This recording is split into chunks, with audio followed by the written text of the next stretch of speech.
నగా నట్రా ఎలాగూ లేదు. కనీసం సౌండ్ ఎందుకురా? పిల్ల పేచి కూడా లేదు. అమ్మో, పిల్లల గురించి నాకు తెలియదు గానీ పీచు కావాలంటే అడగండి, ఈ బ్రష్ నుంచి పీకిచ్చేస్తాను. నువ్వు నోరు మీరా, అసలు విషయం నీకేం తెలుసురా? శోభనం నాడు రాత్రి మా ఆవిడని అడిగాను నీకు ఎంతమంది పిల్లలు కావాలి అని. ఇప్పుడు అప్పుడే పిల్లలు వద్దు అంది, అందుకనే ఇప్పుడు దాకా కనలేదు. ఇదిగా నీకు కావాలంటే చెప్పు, ఎంతమందిని కావాలంటే అంతమందిని చెప్పే అమ్మా. పైగా నిన్ననే ఊర పిచ్చుక లేహ్యం ఇంకా తైలంగా ఉన్నారు. తైలాలు లేహాలు కొనడంలోనే పెద్ద అర్థమైపోతుంది. నిద్రపోతున్న పులిని లేపకు. పులి కాదు, పిల్లి. ఆ శ్రీనివాసరావుని చూడండి, తన కొడుకులకు పెళ్లి చేసి పెట్టి మనవాళ్ళని ఎత్తుకుంటున్నాడు. మనవాళ్ళని ఎత్తుకోగానే సరికాదు, కోడళ్ళు వచ్చారు. ముందుంది అసలు సంగతి. అక్క, వీడిపోయి కాస్త నీళ్లుపోయి, నేను వంట చేస్తున్నాను. అటు వెళ్ళి తుడుచుకో. పోయి ఏడ్చోలే గాని రా.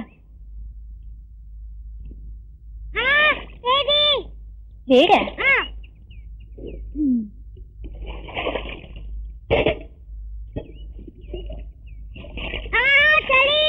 నర్మై పెద్ద వేషాలు నువ్వు ఒక్కటిచ్చారంటే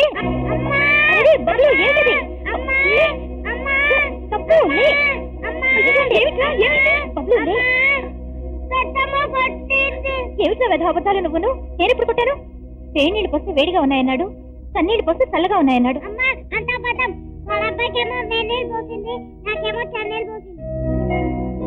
మన పిల్లల్లో మనకే పక్షపాతం ఉంటే ఎలా అక్క?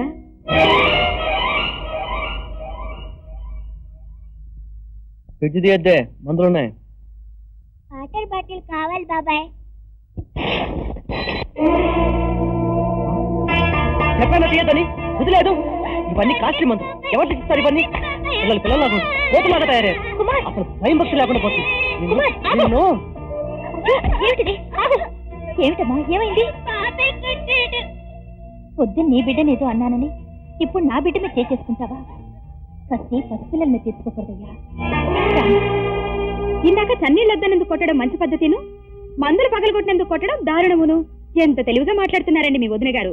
చన్నీళ్ళంటే నాకేం జరిగింది? రండి చెప్తాను.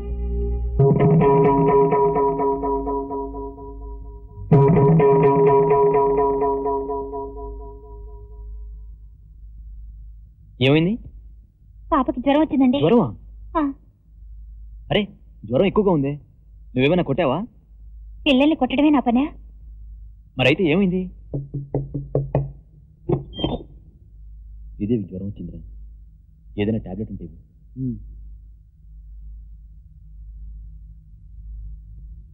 ఇప్పుడు ఒక టాబ్లెట్ వేయి, తగ్గకుంటే 2 hours తర్వాత మళ్ళీ వేయి.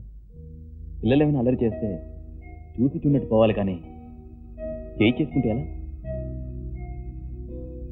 చూసారా, అందరి పిల్లలు సీతా మహాలక్ష్ములైనట్టు నేను ఒక్కదాన్నే సూర్పణకనైనట్టు ఇంటికి రాగానే నన్ను నోర్మి నోర్మి అంటారు. అసలు ఇంట్లో ఏం జరిగిందో ఎవరి పిల్లలు ఎవరికి చెప్పకుండా ఉంటారండి. మీ అన్నయ్య గారు గుమ్మంలో కాలు పెట్టారో లేదో, మీ వదిన గారు ఎలా నూనె పోసిందో చూడండి. ఆయన అన్న మాటల్లో ఎన్ని అర్థాలున్నాయో మీకేం తెలుసండి.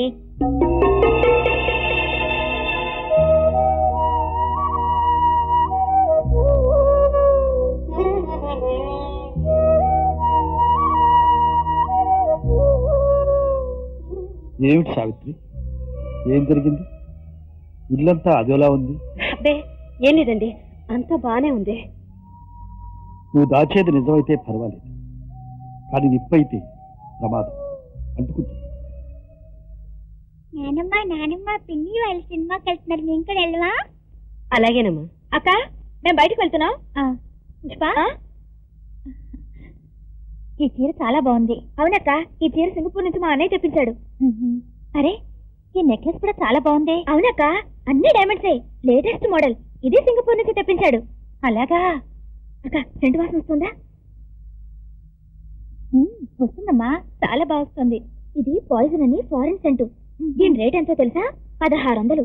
ఇది కూడా సింగపూర్ నుంచి వచ్చిందే. అక్క అక్క, ఎవరితో చెప్పకు, సినిమాకి వెళ్తున్నాం. వస్తాను.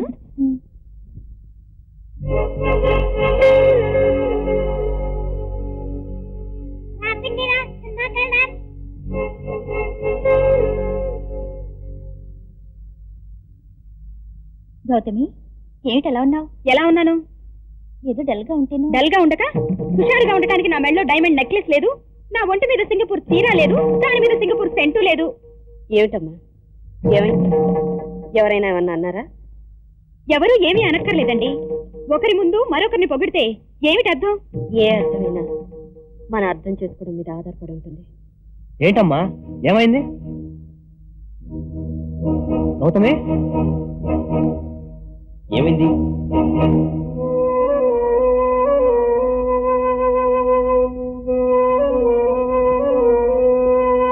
పుష్ప పుష్ప ఏమైంది పుష్ప? చెప్పానుగా తలనొప్పిగా ఉందని. ఇందాక లేని తలనొప్పి ఇప్పుడు ఎలా వచ్చింది? ఇందాక లేని పిల్లలు సినిమాకి ఇప్పుడు ఎలా వచ్చారు? అదా చిన్నపిల్లలు కదా సరదా పడుతుంటారు. సరదా పడ్డారు కనుక మీరే వెళ్ళి సరదా తీర్చుకోండి. నువ్వు లేకుండా కొత్తగా పెళ్ళైన మొగుడు పెళ్ళాలన్నాక సరదాగా సినిమాలకి షికార్లకి వెళ్తారు, కూడా మేకల మందం తీసుకువెళ్ళరు. ఉమ్మడి కుటుంబం కదా, ఇవన్నీ తప్పు పుష్ప. నీ మీద ఒట్టేసి చెప్తున్నానండి, నేనేం అనలేదు. పుష్ప నెక్లెస్ వేసుకుంది బాగుందమ్మా అన్నాను అంతే. నక్లెస్ నక్లెస్ వాళ్ళ పుట్టింటి వాళ్ళు పెట్టారు, పెట్టుకుంది, మధ్యలో నీకేమొచ్చింది? అంటే నా పుట్టింటి వాళ్ళు గుండు కొట్టుకుపోయారు, నాకేం పెట్టలేకపోయారనేగా మీ వదిన గారి వెటకారం. అబ్బా ఇందులో వెటకారం ఏముంది గౌతమి? వదిన అడుగుంటుంది, పుష్ప చెప్పింటుంది. ఆహాహా అదేం కాదు, ఆవిడ గారు అడగకుండానే ఈవిడ గారు ఆహా నీ మెడకి డైమండ్ నెక్లెస్ ఎంత బాగుందో, నీ ముక్కు ఎంత బాగుందో, నీ చెవి ఎంత బాగుందో. చాలా ఆపు. ఉమ్మడి కుటుంబం అన్న తర్వాత ఇవన్నీ చూసి చూడనట్టుండాలి. స్నానం చేసిరా. ఎప్పుడో చేసేసాను. తెలుసు. నాన్నమ్మ కొనిచ్చింది. మాకు ఫస్ట్ మార్కులు వచ్చే కొనిచ్చింది. నాకు నీకు లేవు. ఎందుకు లేవు? అమ్మా అమ్మా అమ్మా చూడమ్మా, పద్నాన్న కొడుకి ఇంకా పద్నాన్న కూతురికి కొత్త పెను కొనిచ్చినట్ట నాన్నమ్మ. నాకేమో లేవట. వాళ్ళంటే ఇష్టం కొనిచ్చారు, మీరంటే ఇష్టం లేదు కొనివ్వలేదు. ఏమిటమ్మా గౌతమి ఆ మాట? నేను కొట్ల సామాన్ కొంటున్నగా వాళ్ళు కనిపించారు, వాళ్ళు ఫస్ట్ మార్కులు వచ్చాయన్నారు, కొనిచ్చాను. రేపు వీడికి కొనిస్తాను. ఏమీ కొనక్కర్లేదులేండి. అసలు మార్కులు రాని వెధవి పెన్ను ఎందుకురా? పెన్ను వాళ్ళు బాగా చదువుకున్నారు, ఫస్ట్ మార్కులు వచ్చాయి, ఆవిడ గారు కొనిచ్చారు. మార్కులు రాని వెధవికి చదువే అనవసరం. పదా గౌతమి గౌతమి ఎందుకు అనవసరంగా వాళ్ళని కొడతావు? ఇదిగో బబ్లు తీసుకో. అక్కర్లేదు, ఎవరికో తెచ్చిన పెన్నులు ఇస్తే మేము తీసుకోవాలా? అంటే మాది అడుక్కు తినే బతుక? ఏమిటమ్మా ప్రతి చిన్న విషయాన్ని భూతద్దంలో పెట్టి ఎందుకలా పెద్ద చేస్తావు? నేనే భూతద్దంలో చూడలేదండి, మీరే భూతద్దం పెట్టుకుని ఒక్కొక్కళ్ళని ఒక్కో రకంగా చూస్తున్నారు. రే పిల్లలు, టీవీలో చిరంజీవి పిక్చర్ వస్తుంది, త్వరగా వెళ్ళి చూడండి, వెళ్ళండి.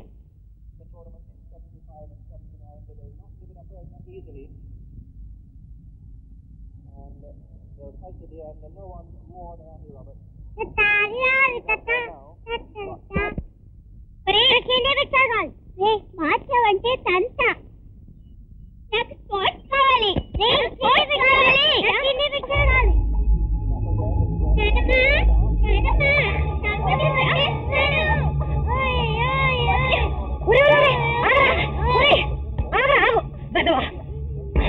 ఎందుకు నా కొంచెం గాడిద? ఎందుకు? ఎందుకంటే నీదేవకే టీవీ చూడాలంట, మేము చూడకూడదంట. అవగాహన స్పోర్ట్స్ ఇస్తామంట, మేము అదే చూడాలంట. అవునరా, ఈ ఇంటికి వాళ్ళే రాజులు రాణులు, వాళ్ళేం చూస్తే మనము అదే చూడాలి. ఏంటి గౌతమి, ఇంట్లో ఒక టీవీ ఉన్నప్పుడు ఒక ప్రోగ్రామే కాదు చూడగలం. నిజమే అత్తయ్య, ఈ ఇంట్లో పెద్దక్క కూతురు ఏం చూస్తే అదేగా మేము చూడాలి. అదేమిటమ్మా, ఎవరికి నచ్చింది వాళ్ళు చూడొచ్చు. ఎవరికి నచ్చింది వాళ్ళు చూడటానికి ఇంట్లో 3 టీవీలు లేవు. మన బోటి వాళ్ళ ఇళ్లలో 3-4 టీవీలు పెట్టుకోవడానికి వీలు ఉండదమ్మా. విన్నారుగా, పెదవా పెదవా మీ బతుక్కి టీవీలు కావాలంటారా? టీవీలు ప్రోగ్రాములు ఎలా కొడతావు? నా పిల్లలు నేను కొడతాను, నీకెందుకు? నీ పిల్లలు కొడుతున్నారా? ఏమిటే ఇంటికి వచ్చేసరికి న్యూసెన్స్. అవునండి, నేనేం మాట్లాడినా మీకు న్యూసెన్స్. పెన్నులో పెద్ద కొడుకు పిల్లలకి, టీవీలో పెద్ద కొడుకు పిల్లలకి. శ్రీదేవి, ఇంకోసారి టీవీ దగ్గరికి వస్తే చంపేస్తాను. పద లోపలికి పద. వాళ్ళని ఎందుకు అక్క చంపడం? ఆ టీవీ ఏదో వాళ్ళని చూసుకోమను. ఏమండి, మనకు టీవీ కొనండి, మన రూమ్ లో పెట్టుకుందాం. ఓకే, వెంటనే కొనేస్తాను. విన్నారుగా, మీ తమ్ముడుకున్న తెగింపు కూడా మీకు లేదు. టీవీ కొనడానికి కూడా పౌరుషం కావాలా? ఇప్పుడే కొంటాను. ಶ್ರೀನಿವಾಸರಾವ ಇವರು ಷಣ್ಮುಖ ಮೊದಲೆಯಾರು ಗೌಂಡರು ಪಟ್ಟಂತಾನು ಪೆಲ್ಲೆ ಒಂದು పేరు చెల్లప్ప. ఎన్ పేరు జాక్పాట్ శివరాముడు సార్. వీళ్ళంతా నిండా నా స్నేహితులప్ప. ఒక్కరంగా వీళ్ళు వచ్చినప్పటి నుంచి సాపాటు అంటే ఆంధ్రవాడి సాపాటుదా తినవాలని చెప్తుని, అందులోనూ శ్రీనివాసరావు ఇంట్లో సాపాటుదా తినవాలంటిని.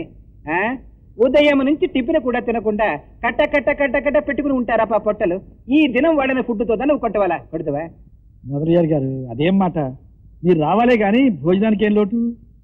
ఏమప్పా పురింజిదే? ఒక నిమిషం వెళ్ళి ఒక్కరంగలే.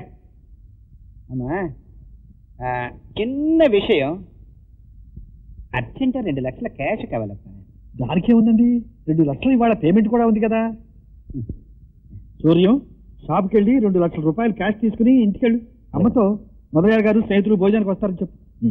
ఓ సూర్యమా, వంకాయకి వస్తే కోసి అందులో పెడుతుంటారే గుత్తి వంకాయ.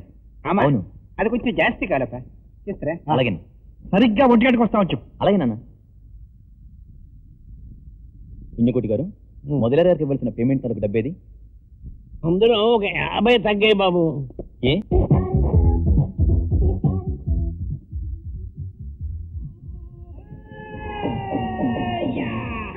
సండే అననురా మండే అననురా ఎన్నడు నిదానరా నరాజా రాయటురా నరాజా రాయటురా.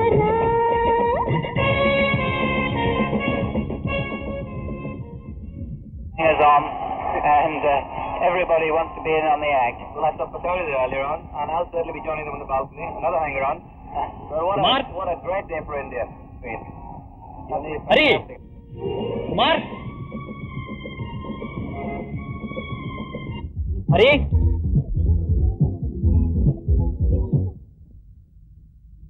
షాపులోంచి డబ్బు తీసుకున్నారా? మిమ్మల్ని పుణ్యకోటిని దబాయించి షాప్ నుంచి డబ్బు తీసుకున్నారా లేదా? దబాయించాల్సిన కర్మ మాకేంటి, అవసరం వచ్చింది తీసుకున్నాం. ఏమిటి అవసరం? మాకే అవసరాలు ఉండవా? టీవీ కొనుక్కున్నాం. ఎవరితో చెప్పి? ఎవరితో చెప్పాలి? పెద్దవాళ్లతో. అంటే నీతోనా? ఉంటే నాన్న, లేకపోతే నేను. నువ్వన్నీ చెప్పే చేస్తున్నావా? ఏమిట్రా ఏమైందిరా మీకు? ఏం లేదమ్మా, ఈ రోజు మొదలయ్య గారికి 2 లక్షల రూపాయలు పేమెంట్ ఉంది. డబ్బు చాలకపోతే నాన్నగారు బయట నుంచి 50,000 రూపాయలు అప్పు తెప్పించారు. ఇవాళ మొదలయ్య గారు ఇక్కడికి వచ్చారు. ఆయన డబ్బు కట్టాలి. అందులోంచి 50,000 రూపాయలు వీళ్ళిద్దరు తీసుకున్నారు. ఇప్పుడు మొదలయ్య గారు ఎలా కట్టాలి? ఏమిట్రా మీరు నిన్న మొన్నటిదాకా బాగానే ఉన్నారుగా, ఇప్పుడు ఏమొచ్చింది మీకు? పెళ్ళాలు వచ్చారు. అమ్మాయి, ప్రతి విషయంలో నేను ఉన్నానంటూ నువ్వు కలగ చేసుకోకు. ఇది వాళ్ళ షాప్ వ్యవహారం. అదే షాపు ఎవరి వ్యవహారం? మీ పెద్ద కొడుకు వ్యవహారమేనా? ఎందుకు అత్తయ్య గారు ప్రతిదానికి నా మీద విరుచుకు పెడతారు? షాపులో హక్కు మీ పెద్ద అబ్బాయికి ఒక్కరికే ఉందా అని అడిగాను. ఒక్కరికే ఎందుకుంటుందక్క? అందరికీ సమానంగానే హక్కు ఉంటుంది. సమానంగా హక్కున్నప్పుడు ఓ 25,000 రూపాయలు వాడుకోవడం తప్ప? చూడు గౌతమి, ఇప్పుడు తప్పప్పుల గురించి న్యాయాల గురించి ఎవరు విచారించడం లేదు. అవసరం గురించి మాట్లాడుతున్నాను. అన్నమాట ప్రకారం ఈ రోజు డబ్బు కట్టకపోతే పరువేను దక్కుతుందా? మేం టీవీ కొనుక్కోవడం వల్లనే నీ పరువు పోతుందా? అమ్మాయి, వాడు మాట్లాడుతున్నదేమిటి, నువ్వు అంటున్నదేమిటి? ఏంటమ్మా నువ్వు ప్రతిదానికి దాని మీద లేస్తావు? నోర్వి వాడిది నోర్వేయాలి. హరి, ఏ నీ పిల్ల మా పిల్ల గారా? లేకపోతే వాళ్ళకి టీవీ చూడాలని సరదా ఉండదా? 25,000 కోసం ఇంత రాత్రం చేస్తావా? లక్షల వ్యాపారం చేస్తున్నారు, 50,000 చదవలేరు. నేను టీవీలు కొన్నామని కుళ్ళుపోతానంతో చూడలేక చేయాల్సిన అల్లమంతా చేస్తున్నావు. లేదా టీవీలు ఎవరికి కావాలి? ఇప్పుడే తీసుకెళ్లి ఇచ్చేసి కట్టే. రే, నీ టీవీ కూడా ఇచ్చారా? అమ్ముకుంటాడు. గౌతమి పుష్ప రా.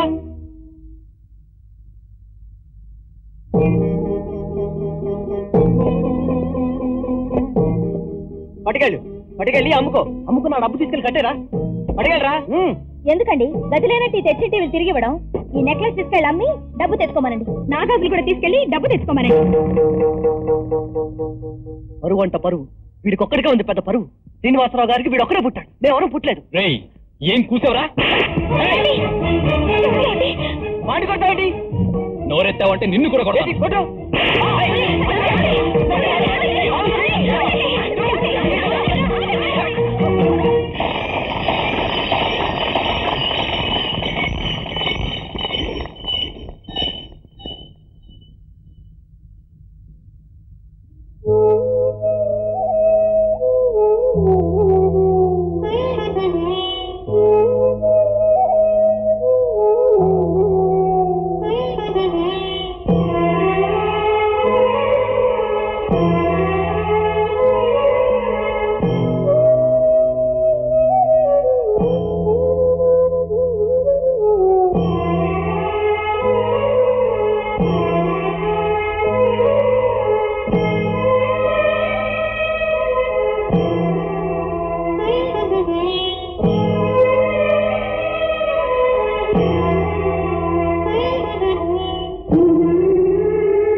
మీకు కదండి నాకు ఎక్కువ.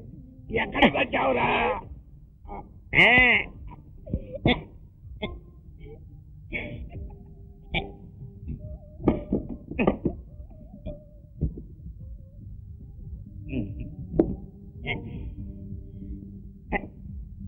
ఇది కరెక్ట్. ఎక్కడ తెచ్చావురా గోకరా?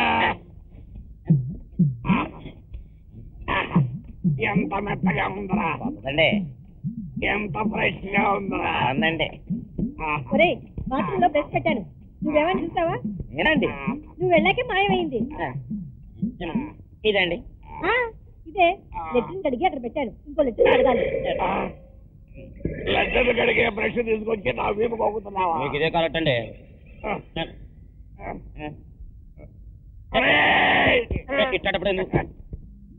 ఇన్ని గొడవలు అవమానాల మధ్య కలిసి ఉండటం కంటే వేరుపడి హాయిగా బతకచ్చు కదండి. నిజమే, కానీ ఇలాంటి నిర్ణయాలు మనం తీసుకోకూడదు, బ్యాడ్ అయిపోతాం. పెద్దన్నయ్య చిన్నన్నయ్య ఏం చేస్తున్నారు చూసి అప్పుడు ఆలోచిద్దాం. ఏం డిసైడ్ చేసినా రెడీ. నాకు ఒక్క క్షణం కూడా ఇంట్లో ఉండాలని లేదు. కాకపోతే అమ్మతో నాన్నతో ఈ విషయం ఎలా చెప్పాలో నాకు అర్థం కావడం లేదు.